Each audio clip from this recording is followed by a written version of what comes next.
It is December 2024. I will give you an update on my Sugi project, which is in progress right now. This is a good project to work on in the winter because you're dealing with fire and it can be very hot in the summer. I'll show you how it's coming out. Let me back up for a second and show from a distance first.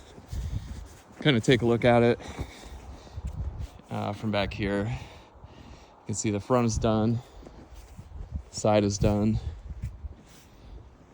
We'll take a closer look as well. I'll get up there. This is burnt cedar Sugi style siding.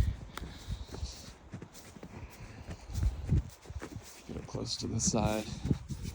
And what I've done where the door is I want the contrasting color where these insets are. Right. So this texture, this is kind of the main reason why I was attracted to it. I think it's just really cool looking. I'll talk a little bit about the process here. If anybody watching this has an interest in how this is done and wants more details, just ask. I could definitely make a video about the tips and tricks that I've learned. This has been all trial by error because I haven't seen any videos of anybody working with 1/4 inch, which is what I'm using. So this is a board here that's in progress, and you can see it's a 1/4 inch board of cedar. Very light, but perfect for a rain screen siding.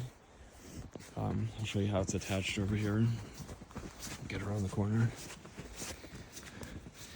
So the system itself has exterior rockwool insulation, and then this kind of latticework system, which gives you an air gap.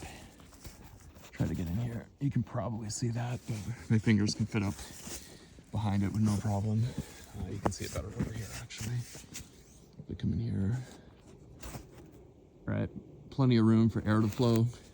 So the air will go from the ground up to the top. And I've kind of arranged them like scales, like fish scales.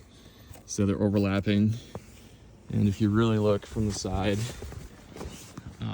you can probably see that some air would be able to get out pretty much anywhere through here. So because they're overlapping, it's not an airtight seal. So you'll see some videos online will say that you have to leave a gap at the top up here. I don't think you really do in this case because, like I said, this is not airtight on the side, so air is going to be able to get out. But nonetheless, I do put bug screen up here and try to leave a tiny gap. You can't see it on camera, but there's a small gap.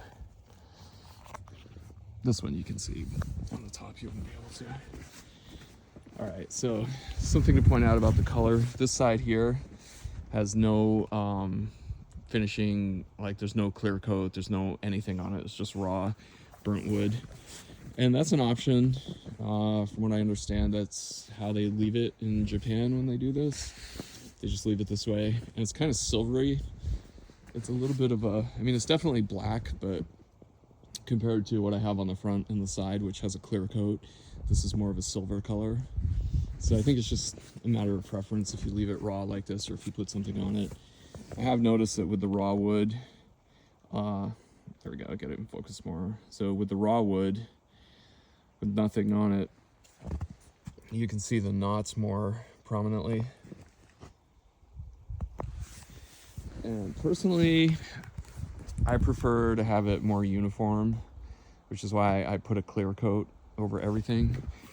But that's a personal preference. Also, you can see that because it's burnt wood, if I take, this hand's fairly clean, if I rub my hand on it,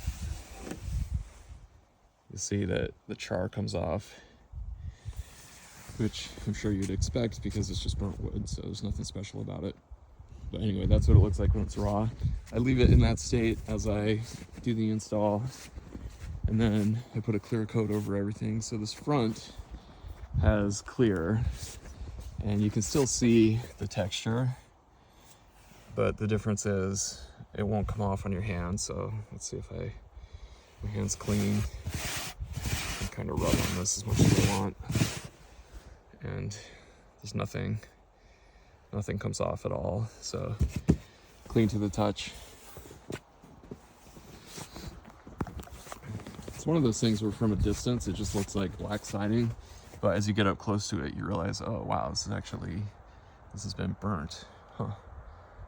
That's interesting. Most people have never seen this in person, and I get all kinds of questions about what's going on out here with this. So I think of it as a work of art. It's functional art that serves a purpose.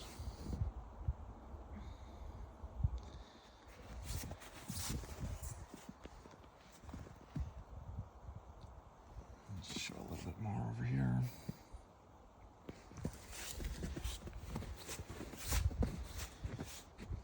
Another kind of interesting thing is that when you do it in this overlapping style, the look of it changes. So when you're looking at it this way, it's more of a 3D type of thing, because you're going against the scales at that point. And if you're going this way, it's more smooth.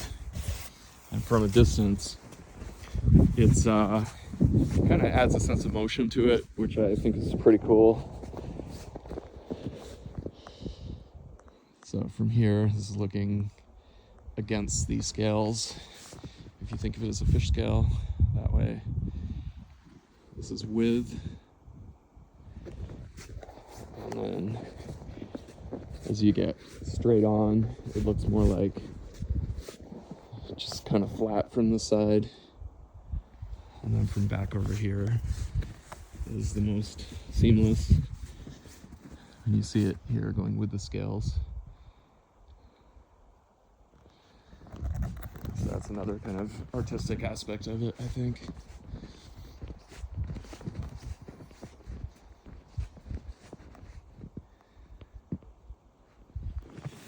When you install this, just be aware that the pieces are not going to be perfectly straight when you burn them, which they're going to look something like this. So this one's actually remarkably straight for what this is, but you can see that the edges are, this is really typical that you're going to have something like that the edges tend to burn off. This was originally a tongue and groove style board, but you're talking 1/4 inch, so the tongue and even the groove will burn out. There's another one over here. And so basically the process for installing it, the way that I do it, and this is just trial and error that I figured this out, take a piece, put it in place. So when I have one of those boards ready, I'll put it overlapping. Okay, so I have screws here. These are stainless steel, because you don't want to have any kind of rusting screws or nails or anything. You don't want to, I use stainless because otherwise you can have rust that will form and it will make a streak, and I would hate to go through all this work and then be able to see streak lines going down, and it feels like it would ruin it. So stainless steel screws, and then what I do is I take the next piece and I'll overlap it to about here. Excuse me. All right, so I'll overlap it and then just temporarily attach it. I'll put maybe one screw in at the top, maybe one screw at the bottom, something like that. And then while it's in place, and I'll just kind of eyeball it and think to myself, okay, that looks about right. I'll come in with a Sharpie and just kind of, like, let's say that this was the piece I was installing. I would just make a couple dots right there on each one, just to show that that's roughly where I want to put it. Then I would take the piece out and take a level and put the level vertical, and then draw a line that's perfectly plumb trying to connect those dots as best as I can. And then when I put the board on, trying to line it up with that plumb line. So that's what I've done throughout this whole side here. Actually, the whole installation I did that way. And in the end, you know, you're gonna just use your eyes and you're gonna just try to see if it looks vertical. Everything seems straight. It looks like it. I found that if you don't do that, if you don't go through that extra step of using the level and making the plumb line and trying to stay on it, what happens is over time, even with this is a 24 by 24 garage, you get about halfway and then realize that all of the pieces are they're all slightly going one way or the other, so the plumb line's really useful. On the sides, so these boards are 8 feet and this is basically 8 feet. We're shy a little bit, 2 inches, so I have to cut 2 inches off the bottom. But the sides are easy. The other side was accepted an 8-foot board with no problem. The front, however, is a different story because your 8-foot board is, you know, only gonna go up to where it starts. So the pieces, you have to sort of figure out, like, how are you gonna do this on the front when you have a big surface like this. And I just took the approach of, like, if this was a hardwood floor where you just cut them and stagger the seams. So you have like one seam here. Sometimes I'll put black silicone between it if there's a gap. Just put some caulk in there. But it's basically just stagger the joints like this. And then you can have as much as you want. You know, you can just continue this indefinitely up to the top. And then you just cut the angle. Just figure out what your angle is there and just cut the boards so that they are fit right up in there. It's the same angle on all of them. Another view from back here. So from a distance, you wouldn't really know what kind of siding it is, or if it's stain, or if it's paint, or what's going on. But as you get up close, you see that there's really something different going on with it. So what I'm doing today is to install these boards. They're over here. It's a perfect day for it. It's nice and cool out. I've got like maybe a couple dozen, I guess, I burnt previously. Process, you definitely want to stage it. So on one day, burn a whole batch of them. Then on the next day, maybe cut them to length and then possibly install them the same day, which is what I'm doing today. I only have to cut 2 inches off of each one and I can install it. So I'm trying to wrap up this side of it. It's a long process. You know, this is not like a one weekend type of thing. Basically, to give you a sense of the timeline, this first wall over here, I did a year ago, and I only have weekends and usually don't really have evenings to work on it. Sometimes I do, but basically weekends. And you know, I don't want to spend the entire day working on it, so I'll spend maybe 4 hours, something like that. So I did this sort of in one, it was in the fall, not the last fall, but the fall before.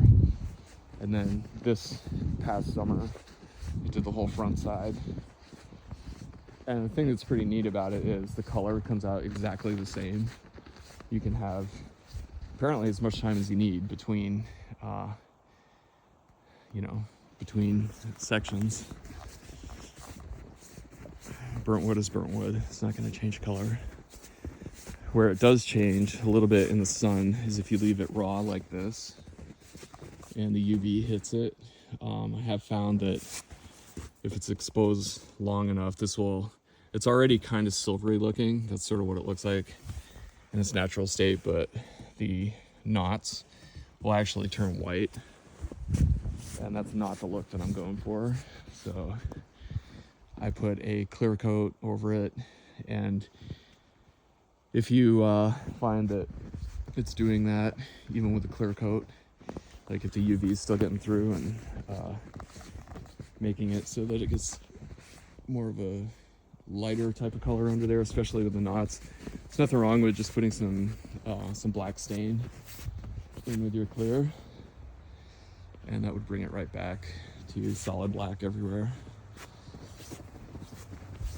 So